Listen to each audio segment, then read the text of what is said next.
chapter 45 verses 22 and 23. యెషయా గ్రంథము 45వ అధ్యాయము 22-23 వచనాల్లో ఏముందో చూద్దాము.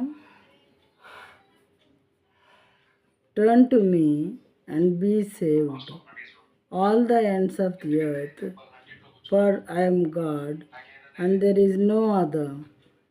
By myself I have sworn, from my mouth has gone out in righteousness a word that shall not return to me. Every knee shall bow, every tongue shall swear allegiance. తెలుగులో చూద్దాం ఈ వాక్యాన్ని. భూ దిగంతముల నివాసులారా, నా వైపు చూచి రక్షణ పొందుడి. ఎవరిని గురించి చెప్తున్నారు దేవుడు అంటే భూదిగంత నివాసులను గురించి, ఒకళ్ళిద్దరిని గురించి కాదు. ప్రియమైన వాళ్ళారా, భూదిగంత నివాసులారా, నా వైపు చూచి రక్షణ పొందుడి. దేవుడను నేనే, మరి ఏ దేవుడును లేడు.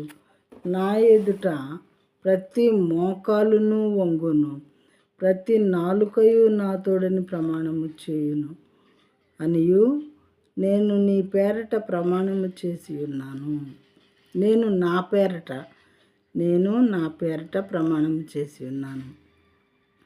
నీతిగల నా నోటి మాట బయలుదేరి ఉన్నది, అది వ్యర్థము కానేరదు. దేవుని మాట బయలుదేరింది ఆల్రెడీ, ఇది ఏమాత్రం వ్యర్థం అవ్వదు. ఇది వాక్యం యొక్క నెరవేర్పు. ప్రియమైన వాళ్ళారా, ప్రజలు దేవుని అంగీకరించడం అనేది ఎలాంటి వాక్యముల యొక్క నెరవేర్పు. దేవుని నోటి మాట ఇది. ఆయన నోటి మాట తప్పనిసరిగా నెరవేర్చబడుతుంది. కానీ మరి మానవులు ఊరికనే వాక్యం చెప్పినంత మాత్రాన వాళ్ళలో కార్యాలు జరగవు. దేవుని పరిశుద్ధాత్ముడు వినేటటువంటి వారు హృదయంలో కార్యం చేస్తే మాత్రమే వాళ్ళు దేవుని నమ్మగలుగుతారు. ఎవరు పడితే వాళ్ళు దేవుని దగ్గరికి రాలేరు, ఆయన్ని నమ్మలేరు. దేవుని కార్యము వాళ్ళలో జరిగితే మాత్రమే, ఆయన వాళ్ళ హృదయాలని పరీక్షించి ఆయన రక్షణనివ్వటానికి ఇష్టపడితే మాత్రమే అది వాళ్ళలో రక్షణ కార్యం జరుగుతుంది. నీతిగల నా మాట బయలుదేరి ఉన్నది, అది ఏమాత్రము వ్యర్థము కానేరదు అని చెప్పి దేవుడు చెప్పాడు.